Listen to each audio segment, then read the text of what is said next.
এক সময় যে কথার আগে হাত তুলতো সে এখন গালি শুনলেও মুস্কি হাসি দেয়। তো বন্ধুর একদিন তাকে জিজ্ঞেস করে, কিরে নেতা, তুই না কথা বলার আগে হাত তুলতি?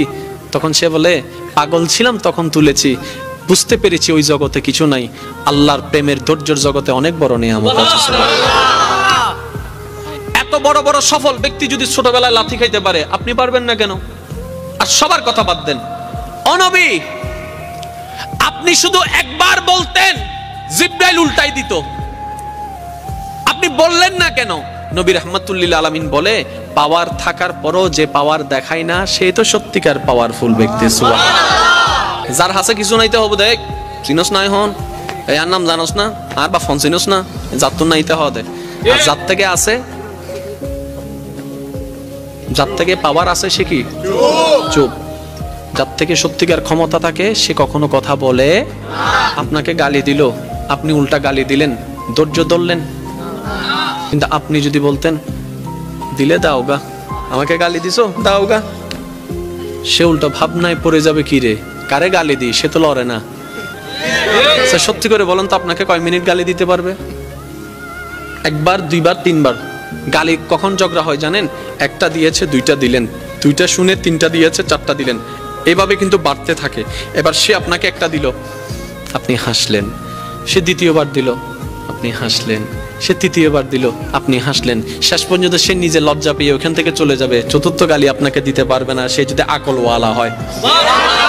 আর আপনি আমি বোকামি করি কি, এই কি হইছ তুই আরে মারি দি, মারি দন করে পুলিশ আরো ধরিলে যার গুই তা হইলাম না, আয় তো ন দিতে দিয়ে দে, ওদের মাঝি হনে ওদের আয়, ওদের তুই চল।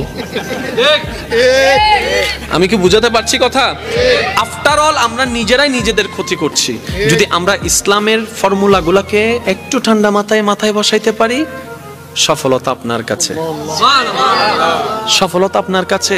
আপনি কি দরকার আপনার? আমি প্রায় সময় বলি, আজকেও বলছি, কি দরকার আপনার যেটা আপনার রবের কাছে নাই?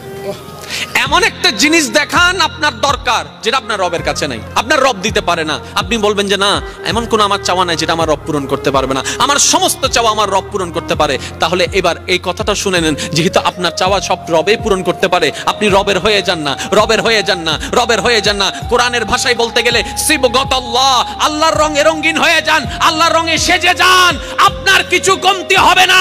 আপনি যদি পাহাড়ের গুহায় বন্দী হয়ে যান, জগৎ বলবে আমরা কেউ চিনি না তাকে, জগৎ বলবে খুঁজে পাচ্ছি না তাকে, আপনি বলবেন কাউকে পাচ্ছি না, রবে বলবে বান্দারে চিন্তা করিস না, লা তাখাফ, ভয় করিস না, ইন্নাল্লাহা মানা। সুবহানাল্লাহ। আপনার পক্ষ থেকে যেন কোনো অত্যাচার না হয়। বলেন, আপনার পক্ষ থেকে কোনো অত্যাচার? কেউ যদি আপনার ভাই কিংবা বোন যদি জায়গা পেয়ে থাকে, সম্পদ পেয়ে থাকে, দিয়ে দেন, কারণ 1 ইঞ্চি জায়গা দিয়ে কিচ্ছু হবে না।